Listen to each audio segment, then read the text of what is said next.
Está no ar, bem-vindos ao Americatarse, um podcast feito por amigos apaixonados pelo futebol e destinado a vocês, amantes do esporte mais popular do planeta. Eu sou Pércio Morassuti, estou aqui com os nossos amigos comentaristas e debatendo futebol, Ricardo Pimenta, Beto Siveiro, Ricardo Sapiro e Arthur Sapiro.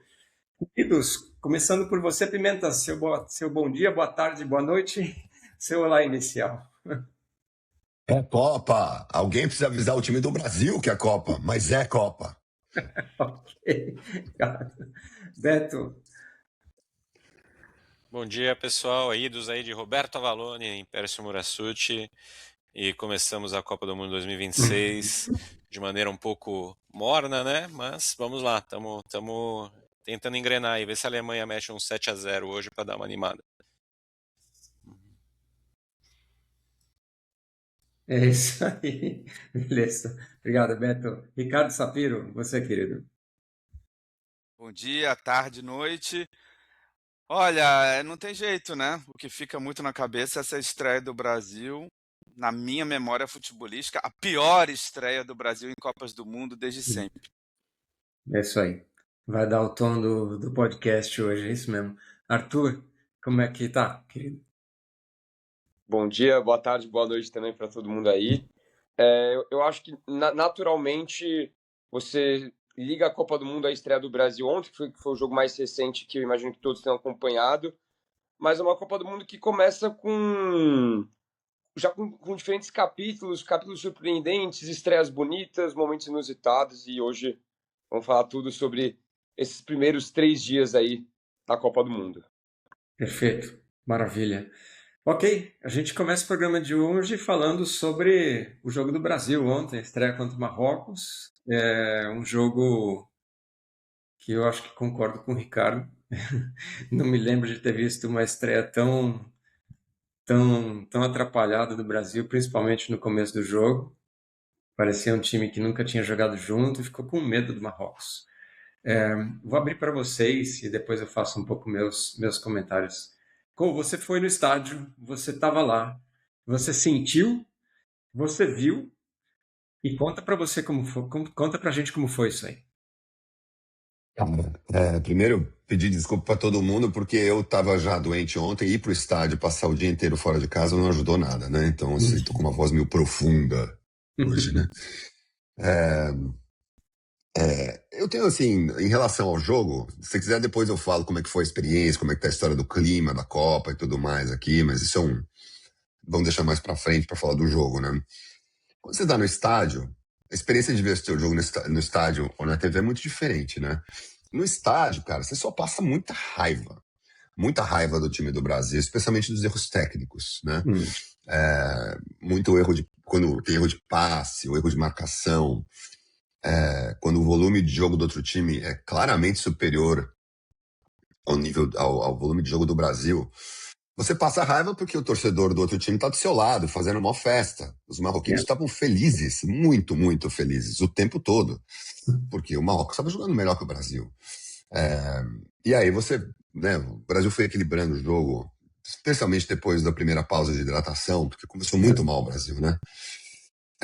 Mas assim, a minha análise do estádio é sempre muito contaminada por essa sensação de raiva do time, que a minha impressão no estádio era uma intensidade baixa, qualidade técnica baixa e taticamente meio perdido. Então todos os fundamentos assim do time errados, né?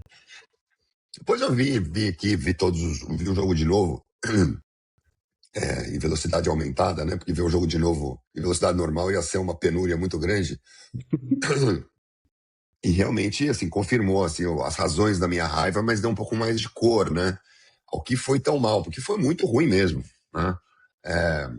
O Brasil jogou pior. O Marrocos mereceu vencer o jogo. Se você olhar em termos de volume de jogo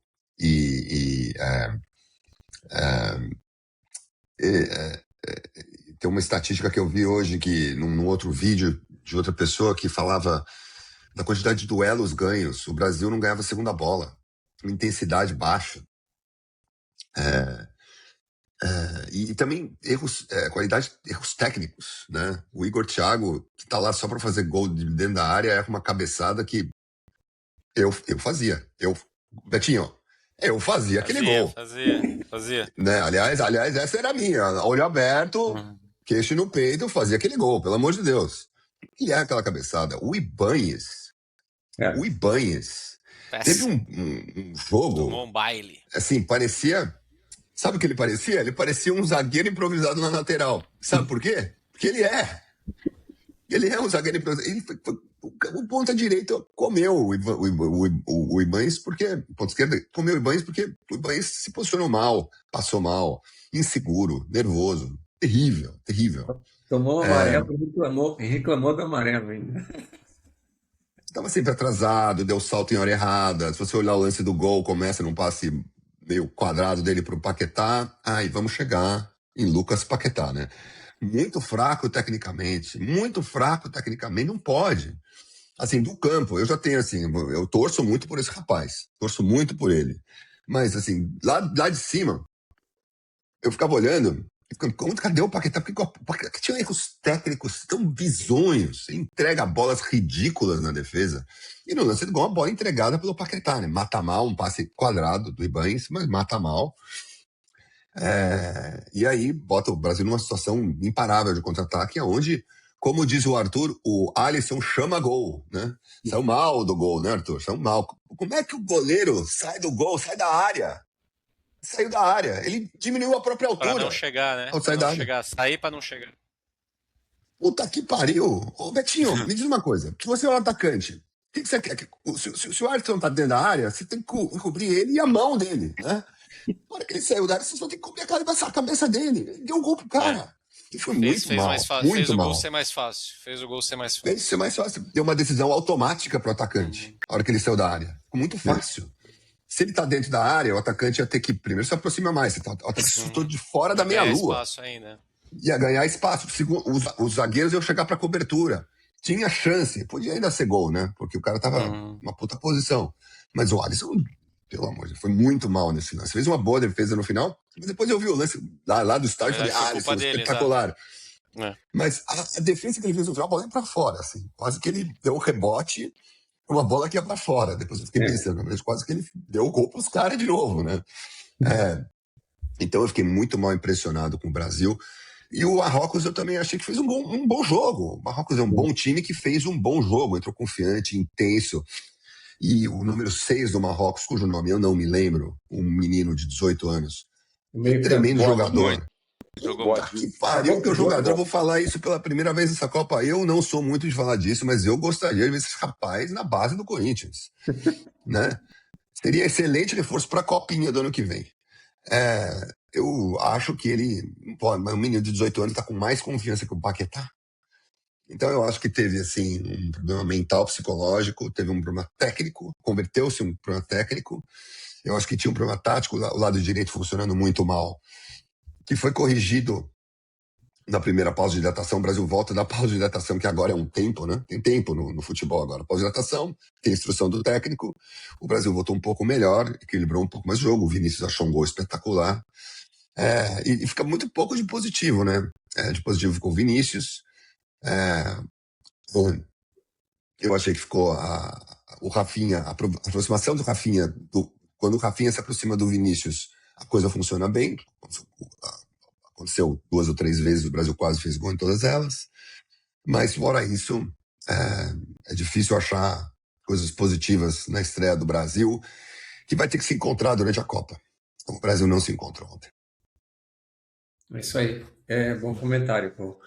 Eu trago a lembrança aqui de que no Mundial de 2022 a Argentina começou perdendo para a Arábia Saudita. 2-1 para a Arábia Saudita e terminou campeã. Então eu vou me agarrar um pouco nisso para não ficar desesperado por causa do jogo que a gente viu ontem. Obrigado pela abertura. Depois você pode contar um pouco mais sobre o clima, o que você viu, a organização do estádio e tal, como você viu a Copa funcionando no solo americano. Legal. Beto, conta para nós, querido. Vamos lá. Experiência aqui inédita, Jogo do Brasil em Saquarema, Rio de Janeiro. fanfest da prefeitura, telão, uma beleza. Mas vamos lá, eu acho que assim, ecoando um pouco o que você falou também da Argentina, eu acho que quando a Espanha foi campeã em 2010 também, se não me engano, o primeiro jogo eles ou perderam ou empataram 0-0, ou depois também empataram Perderam pra outro Perderam pra jogo, Suíça. enfim. Suíça. Então é isso. Eu acho que assim, um choque que eu tenho desde 2014 e acho que a gente ainda não se recuperou disso e dessa realidade, é que durante toda a nossa, né, o Arthur menos, mas a gente vendo o nosso time jogar, ele era certamente o time mais técnico, né, em qualquer confronto. A gente podia dizer que o Brasil era o time menos organizado, não tinha tática, isso, aquilo, mas os jogadores eram os mais técnicos possíveis. E hoje eu acho que desde 2014 isso já não é mais realidade, né? A gente teve o choque no jogo com a Alemanha, que a gente era o time menos técnico daquele e se refletir no placar, gols de colocar na roda e cruzamento para trás e corte e só pôr para o lado para o cara completar e 2018 a mesma coisa, 2022 agora a gente chega num time africano e a gente é o time que não consegue ficar com a bola, né? Que isso é a marca do time que é menos técnico. O outro time era mais técnico que o nosso, mais organizado, mais jogadores mais técnicos, né? Na média geral. E a gente realmente teve ali um início, né? Todo mundo comentando com seus amigos. A gente fala assim, porra, esse time não tá funcionando, não tá funcionando, não tá funcionando, não tá funcionando. Não ficava com a bola, não recuperava a bola, não ficava com a bola, enfim. Tomando calor, enfim. Eu acho que é uma realidade. E aí, talvez realmente ajude um pouco o Ancelotti, experiente, mas tem que ter coragem, tem que ter a coragem de mudar esse time, né? Dá pra ver que esse time não funcionou. A hora que ele, bom, tirou os amarelados, né? O Casemiro realmente também não foi bem, não ajudou nem a atacar, nem defender. O Ibanez, realmente, eu acho que é Danilo, que a gente tem que pôr urgentemente, porque não é um jogador que consiga acompanhar jogadores mais velozes, trocas de posição e coisas do gênero. Cometeu ali, já tomou um driblaço no primeiro ataque do Marrocos aos 5 minutos. Quase tomamos um gol já de bola cruzada para trás. Depois ainda é um jogador viril, né? Mas já arranjou um amarelo. E acho que o Ancelotti acertou também de tirar os amarelados, né, no segundo tempo, porque viu ali que se precisasse ia ter que baixar o sarrafo de novo em alguém ali. E, enfim, eu acho que a gente começa a Copa Diretamente como um do time Cone do mais... Silêncio, Beto Siviero. Ih, cara, deu pau. Beto volta. Ok. A gente perdeu você um Deu pouquinho, pau? Beto. Voltou. Ah, tudo bem, eu vou Ok. tentar... Bom, agora não dá mais, mas enfim, a conexão aqui também não é das melhores. Mas enfim, vou resumir então. Eu acho que o Ancelotti tem que ter coragem. Eu acho que o time melhorou com o Matheus Cunha. Eu acho que o Paquetá é um jogador bom, porém não para a gente atacar, vamos dizer. Quando a gente tem que fazer gol, eu acho que o time é melhor com o Matheus Cunha. Talvez quando a gente tenha que se defender, o time melhor com o Paquetá, que é um jogador que tem mais solidário na marcação. Eu acho que o Igor Thiago, a gente não é tão acostumado a ter um poste lá na frente. Eu gosto mais quando a gente tem jogadores mais rápidos, mais versáteis.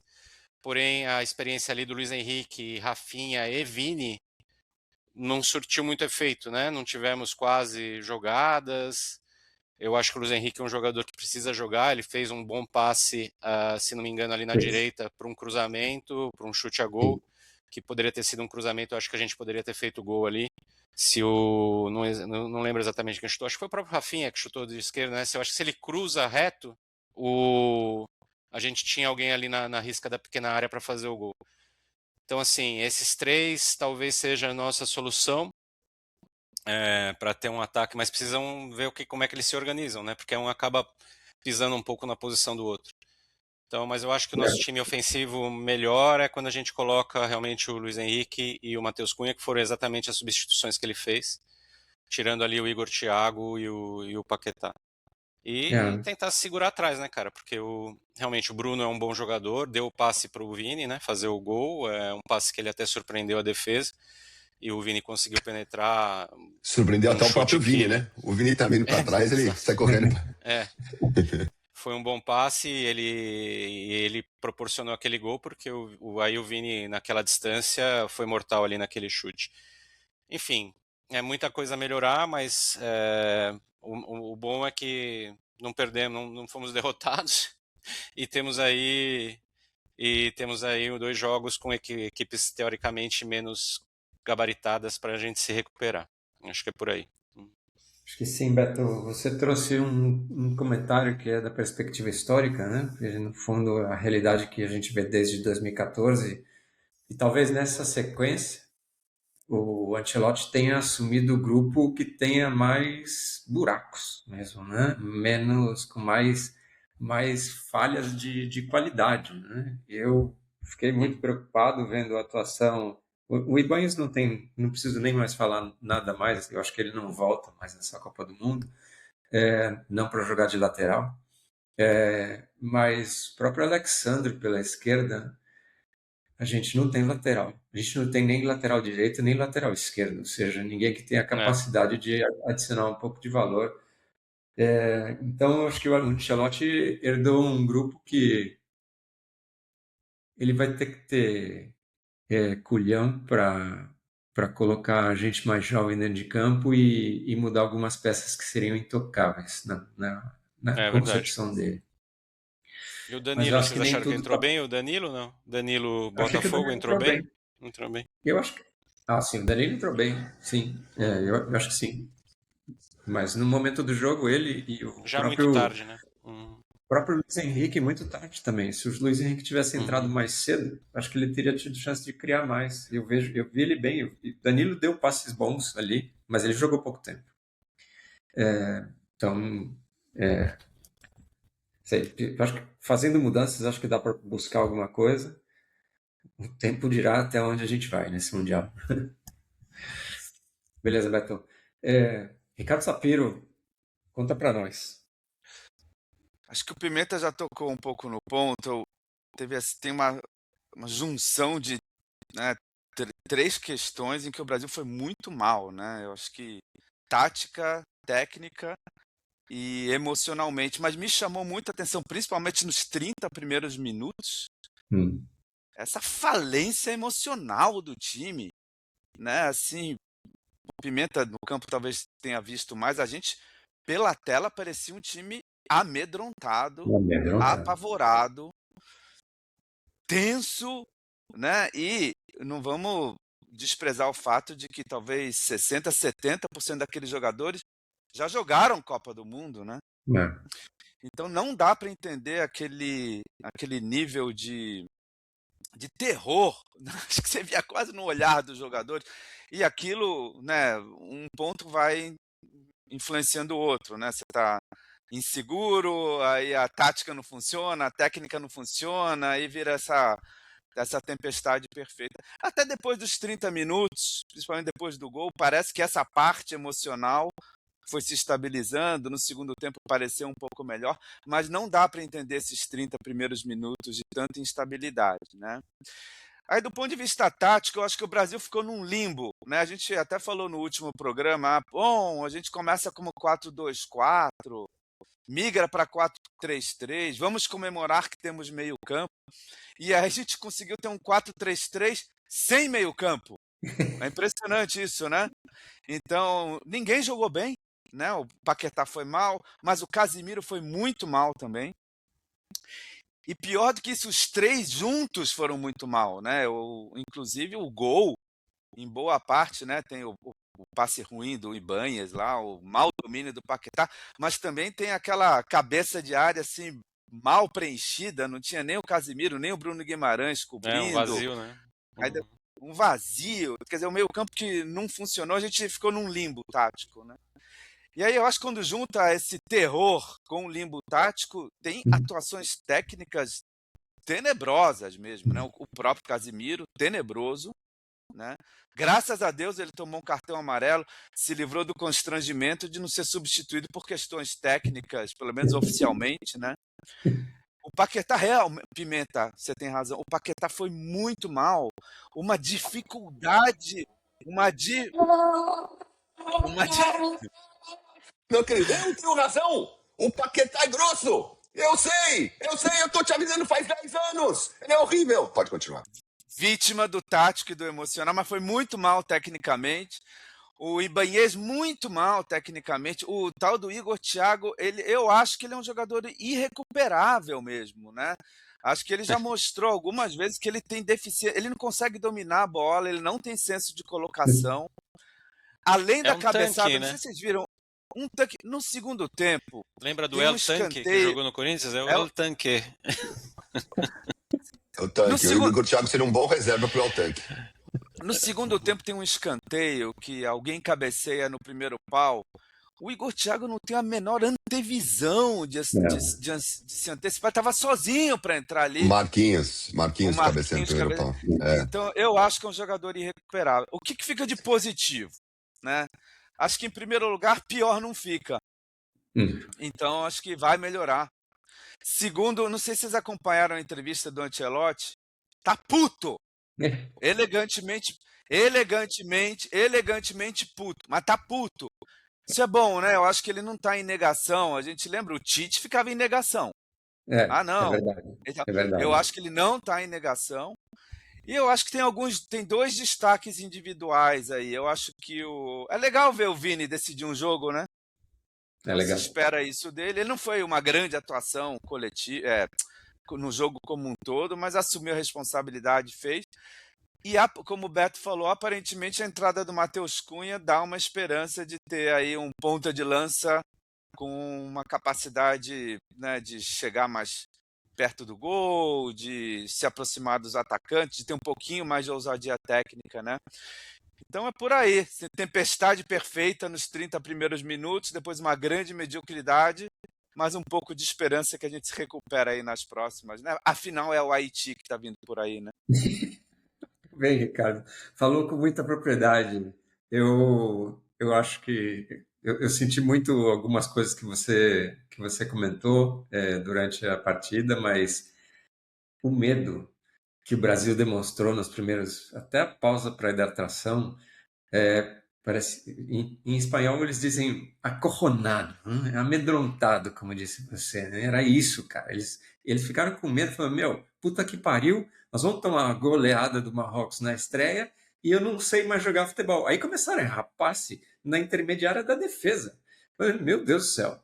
Eu nunca tinha visto assim, isso num jogo da seleção numa Copa do Mundo. Eu falei, meu...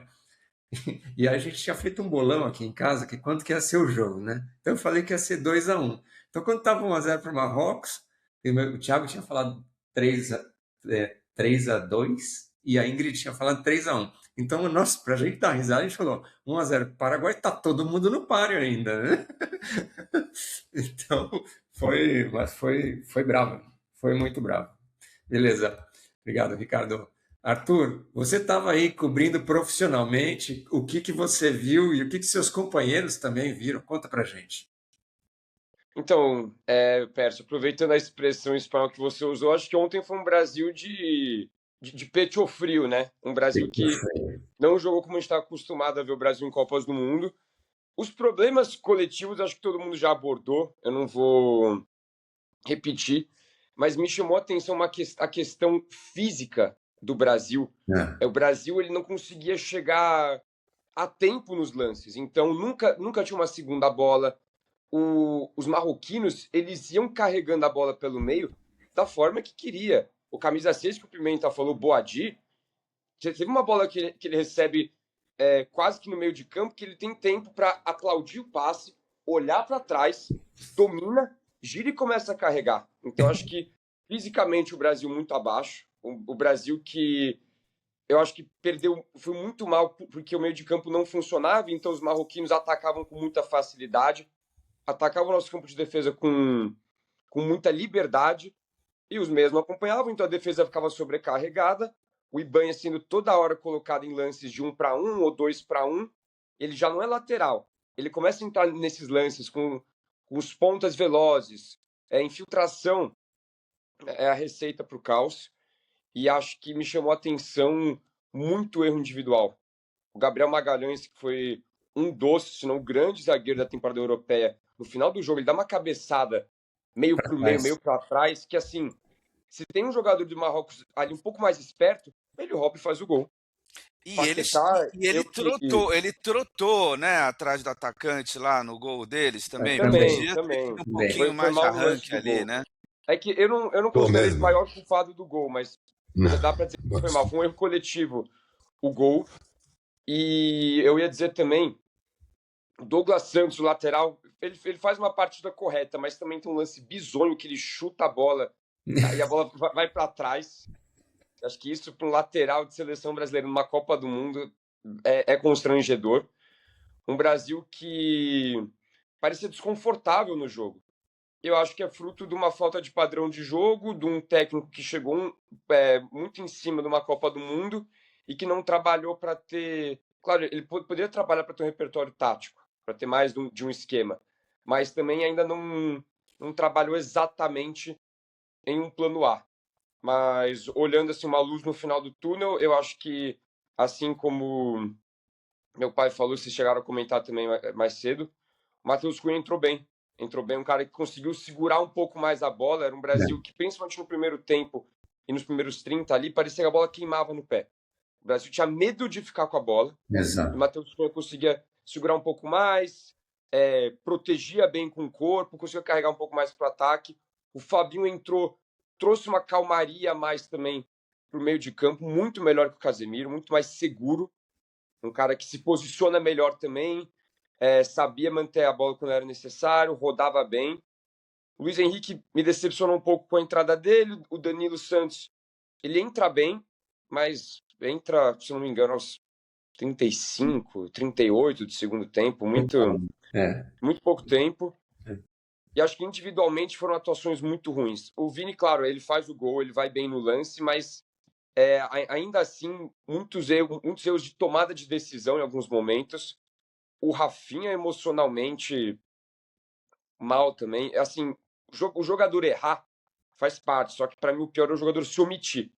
E ontem o Rafinha se omitiu e é dele que a gente espera, né? Um jogador da mais alta prateleira, jogando em um dos maiores clubes do mundo, ele não consegue se impor no jogo. Então eu acho que, de novo, só para finalizar aqui meu comentário, uma partida coletivamente bem inconstante, até medíocre, né? Porque não teve nenhum momento muito bom. E individualmente preocupante, com algumas esperanças ali de Matheus Cunha, Danilo Santos e alguns jogadores que eu acho que até são recuperáveis. O Vini é recuperável, eu acho que na defesa ali Marquinhos Magalhães, o Douglas Santos não comprometeu tirando aquele chute reverso bizonho. E há jogadores que realmente, Igor Thiago, Casemiro, o próprio Paquetá, não podem, e o Ibanhas não podem ser titulares. Talvez boas opções no banco, mas titulares hoje não podem ser. Até porque o jogo contra o Haiti, eu esperava um jogo muito fácil. Aí eu assisti Escócia e Haiti, eu falei, olha, é um time chato, é um time veloz, é um time que, se atacar com a velocidade que atacou a Escócia e o Brasil defender com a velocidade que defendeu, vai ser difícil. Vai ser bem difícil. Um jogo de cada vez, vamos ver como é que a gente vai contra o Haiti. Você falou do peito frio, falou do medo, e eu estava pensando aqui que uma coisa que eu escutei na transmissão, eu estava escutando com transmissão dos narradores espanhóis. Eles comentaram que durante a pausa para hidratação, e talvez você tenha visto isso, com Ricardo Pimenta, o Ancelotti foi lá com a libreta e deu instrução, e o que eles comentaram foi que o Neymar chamou o Vini de lado e ficou conversando com o Vini e dando conselho, imagino, e dando instrução e provavelmente falando, negão, aqui você tem que mostrar quem você é e ajudar, porque o negócio está meio cagado, né? E depois disso, em poucos minutos, saiu o gol de empate do Brasil, o Vini fez um golaço. Então, assim, acho que tem notas positivas. Eu acho que, indo no seu ponto, Arthur, acho que o Vini, ele pode estabilizar num bom nível e temos que recuperar o Rafinha, né? Eu não vejo o Rafinha indo para o banco nesse time, porque a gente tem que fazer ele conseguir render o o que ele rende no Barcelona, mas eu acho que é isso. E do meio para trás, acho que a gente já falou tudo. Concordo que o Matheus Cunha entrou bem no jogo, mas eu acho que a gente precisa arriscar um pouco mais. Era um jogo para ter colocado o Endrick mais no segundo tempo, em algum momento, e arriscar um pouco mais. Vamos que vamos. Vamos ver contra o Haiti. No horário da Espanha, o jogo vai ser à meia-noite de novo. Só não vai ser pior que contra a Escócia, que vai ser às 2 da manhã, para mim aqui. Não é mais tarde aí, o Pércio, com do Haiti? Porque é às 8h30 da noite aqui. É 9h30 é 8h30 isso. 8h30 aí. Eu acho que é 9h30 no 2h30 Brasil, 2h30 da manhã.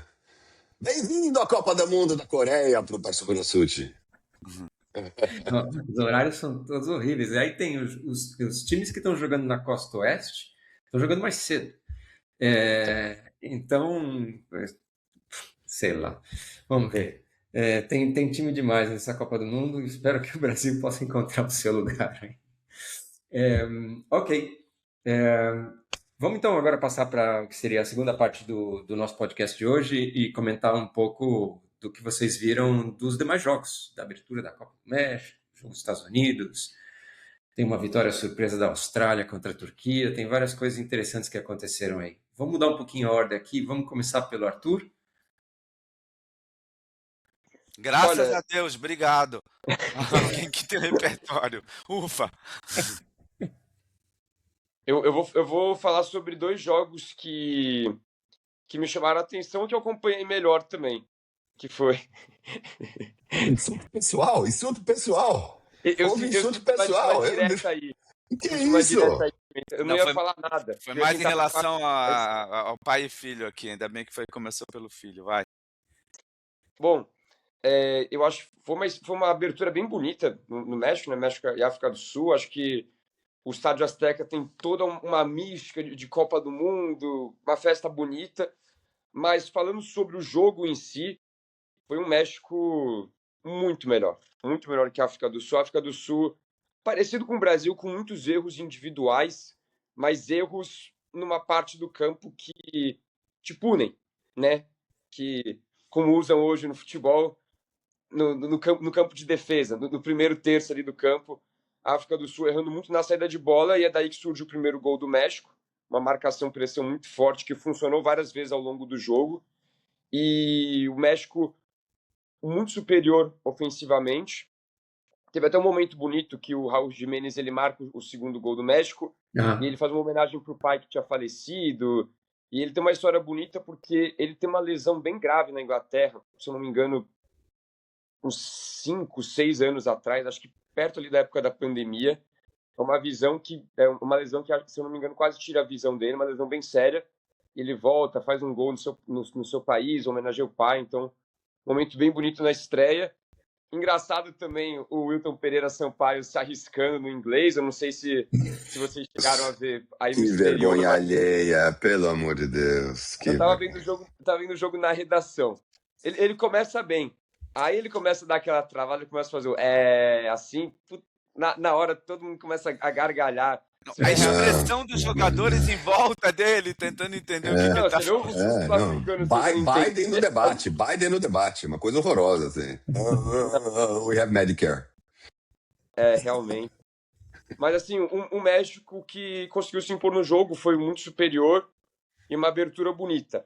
A Estados Unidos e Paraguai, um jogo que eu acho não, né? Fez jus à previsão do Pimenta, de um Estados Unidos que poderia surpreender, e me surpreendeu, tá? Os Estados Unidos que eu achei que emocionalmente e tecnicamente muito superior ao Paraguai, um Estados Unidos que entendeu o peso do jogo, era abertura, jogando em casa, num país que não tem uma cultura de futebol tão forte, que talvez possam estar subestimando a própria seleção pelos últimos amistosos, uma seleção muito questionada, de muitos jovens, e que contra um Paraguai chato, cascudo, que o Brasil sofreu quando jogou lá no Defensores del Chaco, conseguiu se impor do começo ao fim. Os últimos 15 minutos de jogo, foi uma coisa assim, o jogo todo, mas me chamou a atenção os últimos 15 que o Paraguai acho que tocou no máximo, 6 vezes na bola. Os Estados Unidos parecia que estava num jogo treino, um jogo de posse, e o Paraguai não podia desarmar, que era só fazer a sombra. E me chamou a atenção também o estádio cheio, então foi bem legal de ver a festa, o apoio dos americanos. E um golaço que, para mim, até agora, um dos gols mais bonitos da Copa do Mundo, que é o do Giovanni Reina, de 3 dedos ali. É um absurdo. Ele bate com uma facilidade, ele nem coloca muita força. A bola só vai entrando no cantinho ali. É um golaço. Nos Estados Unidos, que conseguiu se impor muito com a bola, foi muito bem. Aí outro jogo que eu assisti também foi Escócia e Haiti. Não foi o melhor jogo tecnicamente, e o que, sinceramente, que mais me chamou a atenção foi a invasão escocesa. A invasão escocesa aos Estados Unidos, acho que o Pimenta pode falar melhor, não sei se você tem visto muitos escoceses por aí, mas um estádio tomado por escoceses, uma festa muito bonita no hino, e foi a melhor parte do jogo, sinceramente. Ok, muito bem. Mas que você viu muito mais do que eu vi. Eu vi muito pouco, na verdade, mas legal ver o teu depoimento. Bacana, obrigado. Posso, para não ter muita repetição, Percião, falar dos Estados Unidos e Paraguai só um instantinho? Manda ver. Eu acho que tá todo mundo surpreso com a performance dos Estados Unidos. Os americanos estão surpresos com a performance dos Estados Unidos. A mídia americana está surpresa com a performance dos Estados Unidos. E acho que mostra como os Estados Unidos nos jogos preparatórios nunca jogou nesse nível. Falar, né? Claramente não está bem, né? chegando no nível. Não, está chegando no nível na hora certa, né? E eu vou arriscar dizer, Arthur, o gol do Gio Reyna é um problema para os Estados Unidos. Porque eu não sei se vocês sabem, mas o Gio Reyna tem um ele é meio diva, né? Um beef. Eu sei. Em 2022 ele também chegou a ter uns problemas, não teve? Não quer, ou sou titular, não jogo, ou jogo, não quero ir, sabe assim? E ele é reserva do Pochettino. E ele entra, faz um golaço que é muito bonito coletivo, né? Eles trocam 26 passes até a bola chegar no Reina e ele finaliza muito bem. Mas o único senão aí será que o gol do Reina não vai colocar um pouco de vibes de diva? E a contusão do Pulisic, né? Que saiu machucado. O Pulisic foi muito bem no primeiro tempo. Muito, muito bem. Arrebentou o jogo. Ele, o McKinney. Muscular? Contusão muscular. Meu Deus. O número 17. O segundo gol do Balogun é um absurdo. Balogun, né? Mas não, o outro meio-campista foi muito bem também. O meio-campo dos Estados Unidos seria. Olha só. O meio-campo dos Estados Unidos teria sido titular da seleção brasileira. Esse é o nosso nível.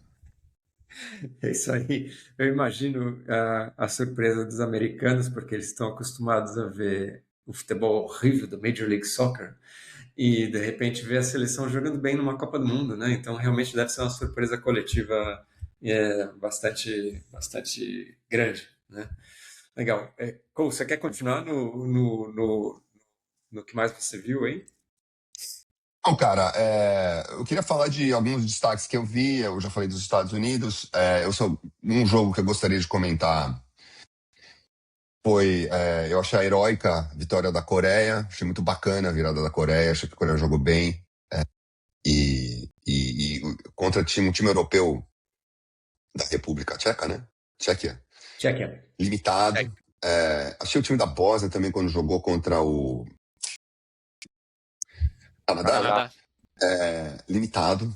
Esses europeus médios, muito abaixo.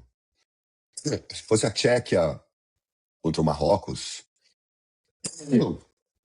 passado por cima. Talvez essa tenha sido a diferença das estreias do Brasil, sabe? O Brasil estreou nos últimos anos contra times europeus médios e conseguia dar a impressão que estava competindo, né? Dessa vez a gente contra um time difícil. O Marrocos é um bom time.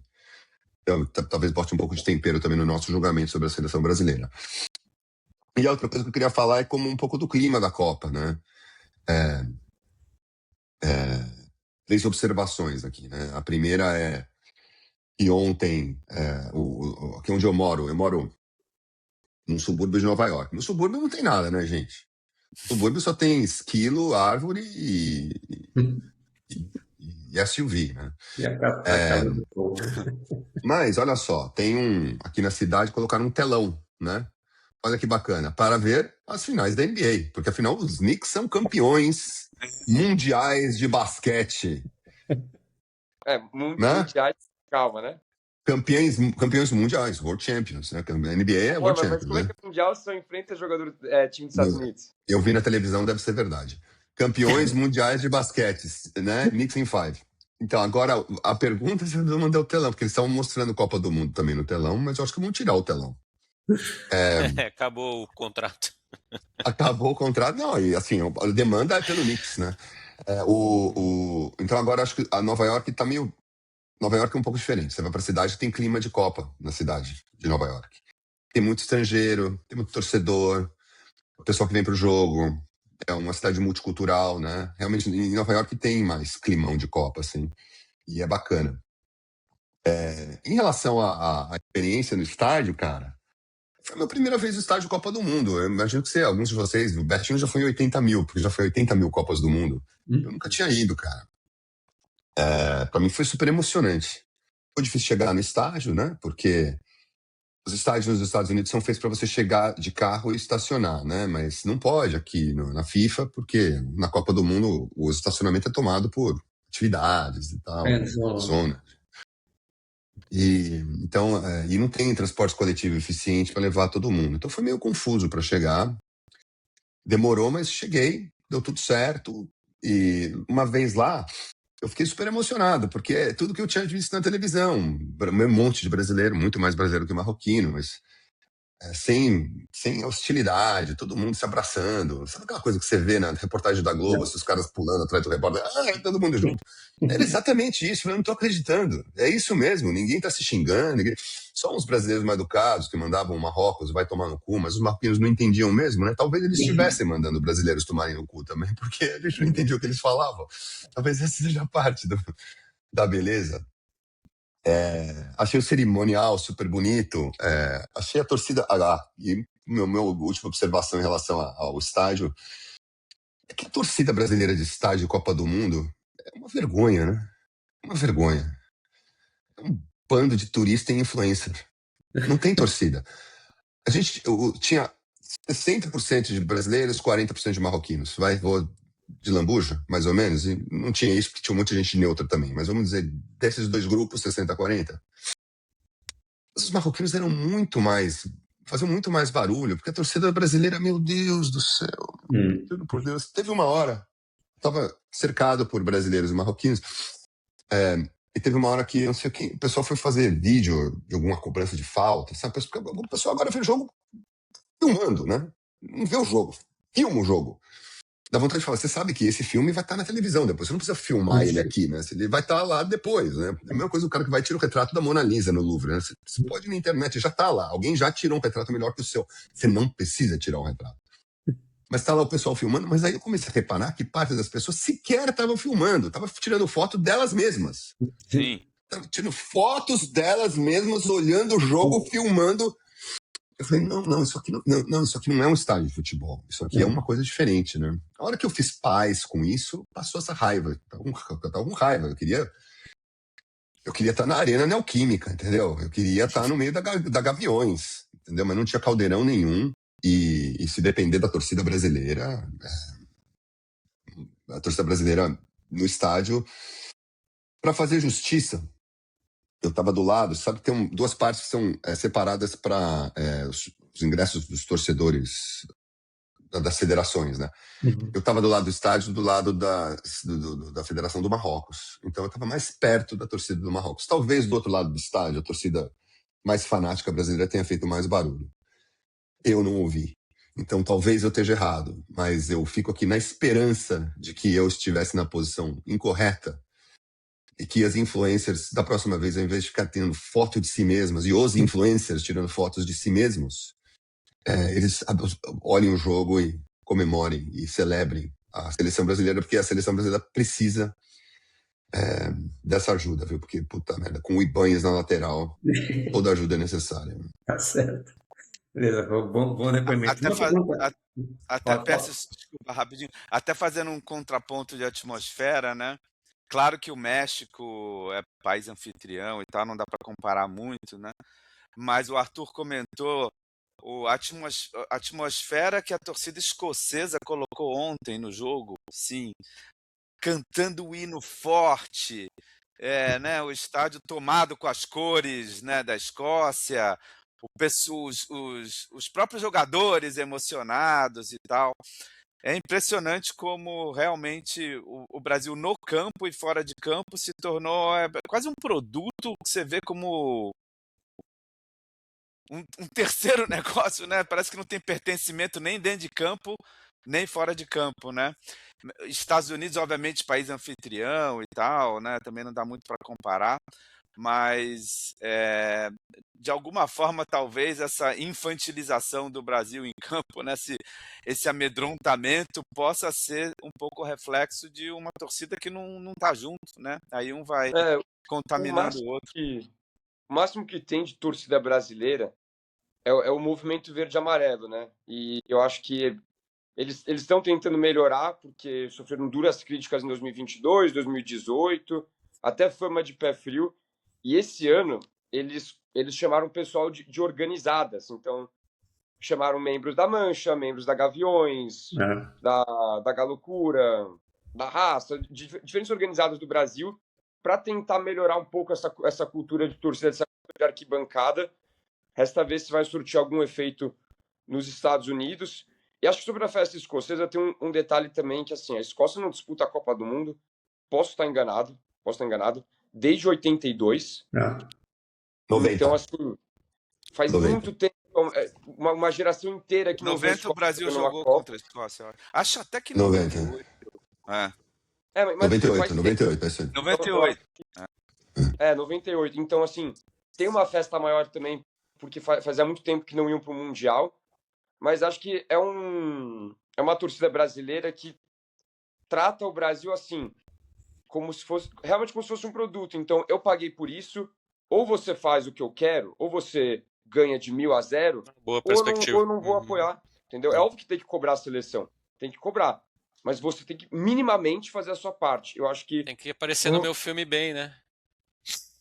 Exato. Eu acho que muito torcedor do Brasil que vai para os jogos é que não tem muita cultura de arquibancada, que não acompanha muito futebol, então trata a seleção como se fosse isso. Eu paguei para isso, você tem que fazer o que eu quero, você tem que ganhar de 1.000-0, senão vocês são o pior time do mundo e eu não vou fazer nada por vocês.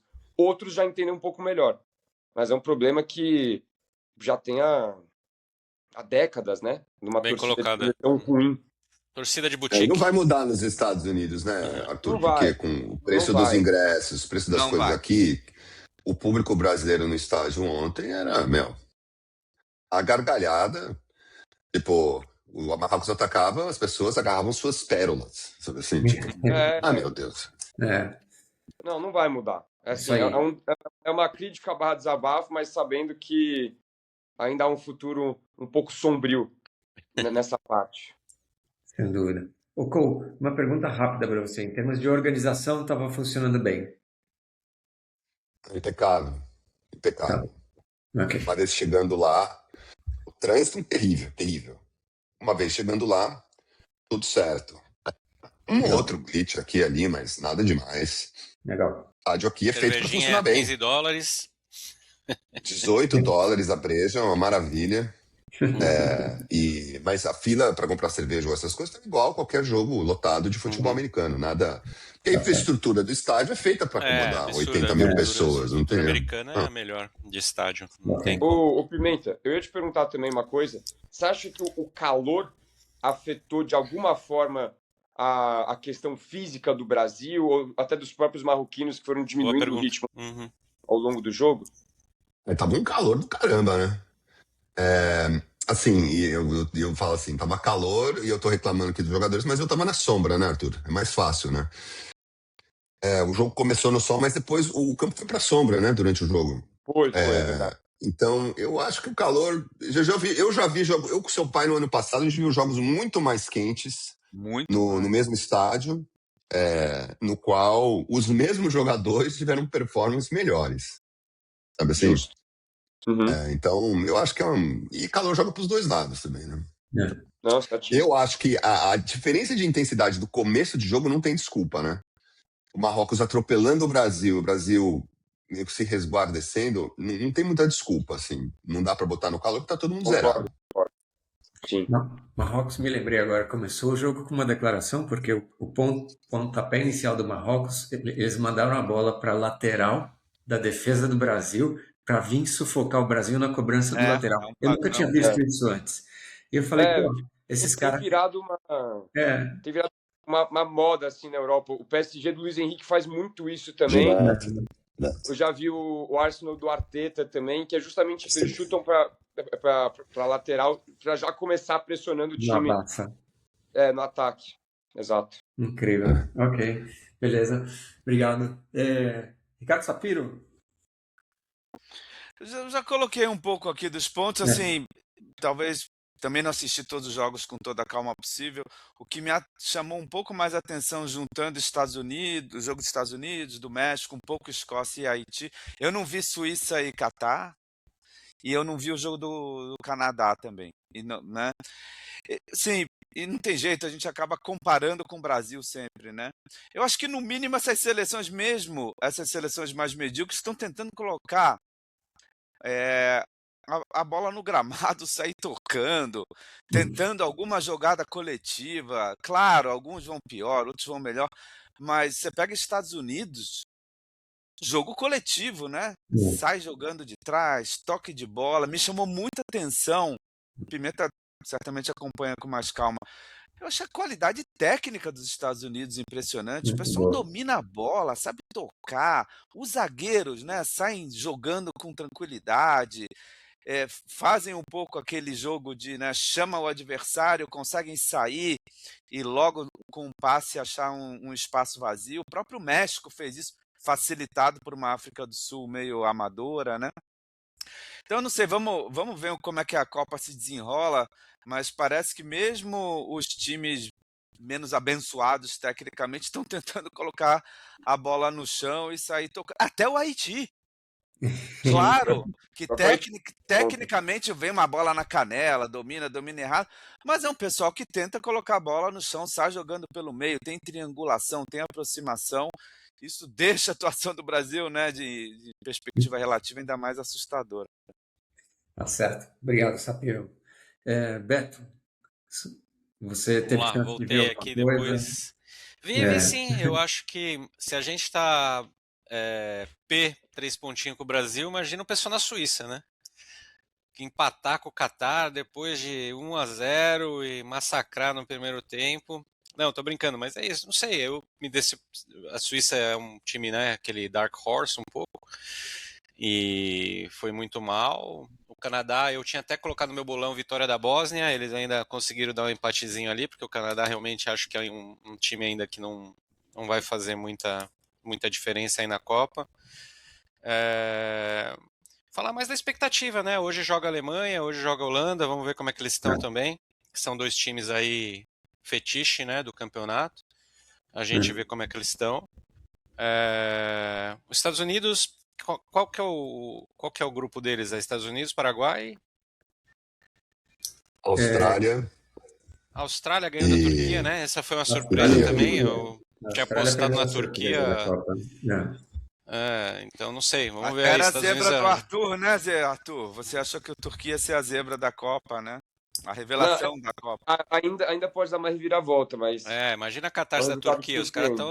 estão lá jogando pedra na mesquita lá, porque, porra, perder da Austrália, mano, dois Não, é a brincadeira, zero Imagina, os caras lá, tão doidos. realmente. Enfim, algumas surpresas. Hoje eu acho que a Alemanha mete mais de 5 nesse time aí de Curaçao. Vamos ver o que vai ser. E o joguinho da Holanda um pouco melhor, né? Mas é isso, a gente antecipou, né, esses primeiros jogos da Copa com equipes muito teoricamente inferiores. Tem que ver como os times se comportam, né? Enfim, todo mundo aí. E aí o Ricardo falou desses times mais medíocres, né? Eles querem arrancar um empate, cara, no primeiro, para ver o que acontece depois, né? É que nem aqui, grupo G do Campeonato Paulista Série B2, entendeu? Vamos ver o que a gente arranja aqui e depois jogar no último jogo pela vida, para ver se classifica. Mas a Copa começando, o Knicks campeão, parabéns aí ao Knicks. mas Mas, não, um ano mais maior streak da história aí, 50 fora o Boston Red Sox na época, né? Mas 53 anos sem ser campeão. Então vamos ver se dá sorte aí para os Estados Unidos um pouco mais. E a Copa acho que vai pegar agora que acabou o hockey, acabou NBA, só tem beisebol, agora os caras vão começar a prestar um pouco mais atenção, os Estados Unidos indo bem, quem sabe? Aí a Copa fica um pouco mais animada. Tá certo. Beleza, Beto. É isso aí. Eu, só para fechar aqui, concordo com você. Primeira surpresa da Copa Austrália, metendo 2-0 na Turquia. Nunca diria que esse seria o resultado. Vamos ver o que vem pela frente. Tenho vontade de ver Holanda e Japão hoje. Acho que é um jogo difícil para a Holanda. Joguinho melhor, né? É um jogo, eu acho que vai ser um jogo bom. Tenho curiosidade de ver a equipe da Holanda e eu concordo com o coach que a Alemanha vai meter um saco no Curaçao hoje e amanhã a Espanha vai meter um saco no Cabo Verde. nossa senhora. Então, terça-feira estreia a França, a Inglaterra, quarta-feira a Argentina. Então tem uma semana cheia de jogos bons aí para ver. E vamos ver o chacoalhão que o Mister Ancelotti vai dar no vestiário e vai puxar a orelha de todo mundo lá. O Que italiano, tenha eu coragem. acompanhei ele muito aqui como técnico do Real Tava Madrid. Ele fazia duas coisas muito bem. Ele sabia controlar o ego das estrelas, e ele era muito bom nisso, mas ele sabia chamar na chincha também e chamar a responsabilidade quando a coisa não estava boa, né? Depois que o Mbappé entrou no Real Madrid, aí deu uma desvirtuada geral e aí ele achou que era melhor ele treinar a seleção brasileira. Mas eu confio que o Ancelotti vai encontrar um Brasil melhor. Aí. Queridos, Pércio, eu tenho a uma gente vai chegando perguntinha aqui ao pro final do grupo. nosso segundo programa. Peraí. Diga, Deixa antes da gente terminar. Tem uma teoria aqui aparecendo na imprensa brasileira, queria ver a opinião de vocês, que é uma questão da panela, né? Que existe uma panela ali dentro do nosso grupo, que essa panela é meio Casemiro, Neymar e tal, pessoal mais veterano, e que eles meio que bloqueiam ou determinam mais ou menos assim quem é que acaba sendo, né, da panela ou não da panela, e quem entra no time, quem não entra no time, que pode ser esse bloqueio via, sei lá, eu, Danilo ou Matheus, enfim, dos jogadores mais jovens ali e priorizando assim os jogadores mais veteranos. Vocês estão enxergando isso? O que vocês acham? eu confesso que eu estou um pouco por fora. Eu, Eu vejo notícia filtrada eu não aqui, tenho então muito não sei. respondido nas mídias. Eu acho sim que tem uma panela tipo, de jogadores só por questão de afinidade, mas eu não sei se eles têm esse poder no Ancelotti de ditar quem entra ou não. Até porque, como o Pérez falou bem, acho que o Ancelotti ele tem, né, teoricamente, esse talento de gerir bem esses egos. Então eu acho que na seleção eu imagino que seja a mesma coisa, mas claro que existe a panela dos mais experientes, o Casemiro, o Neymar, e às vezes talvez eles tentam tomar um pouco as rédeas do comando, assim, de essa liderança do elenco, mas questão de ditar quem entra e quem não entra, eu acho que isso segue ficando com o Ancelotti mesmo. Você sabe, Beto, que eu chego até a lamentar que não exista panela, porque acho que reflete um grupo sem personalidade nenhuma, né? Então lá, em anos atrás, você tinha uma galera, 5, 6 caras que falavam assim, a gente é panela, mata no peito que a gente vai resolver. Romário era panela. Aí a galera de 2006 que foi mal, tá? Era panela, mas era um pessoal com personalidade. Acho que hoje eles não têm nem estatura para fazer panela, né? Então, sim, me parece mais uma plantaçãozinha de imprensa do que uma evidência. Uhum. Eu não tenho a menor ideia se tem panela ou não, mas só não sei por que o Ancelotti não confia mais no Endrick. Bota uma pulga atrás da orelha. Viu? Bom ponto. Eu espero que ele mude de ideia. Ok. Bom, Valeu. a gente vai chegando ao final do nosso segundo episódio e conforme a gente já conversou sobre isso, a gente vai deixar aqui uma homenagem para dois amigos nossos que estiveram com a gente desde a universidade e que foram parte integrante desse podcast em 2022, o Cristiano Franco e Cláudio Levi. Eu conheci eles profundamente, desde quando eu tinha 17 anos de idade, e eles acompanharam, de alguma maneira ou de outra, as nossas vidas e marcaram as nossas vidas. Deixo aqui uma feliz lembrança e muita paz nos nossos corações. Aqui. Obrigado, Cris. Obrigado, Clio. Obrigado aí a nossa trajetória juntos. Isso aí. Pessoal, espero que eu me atrapalhei um pouco aqui.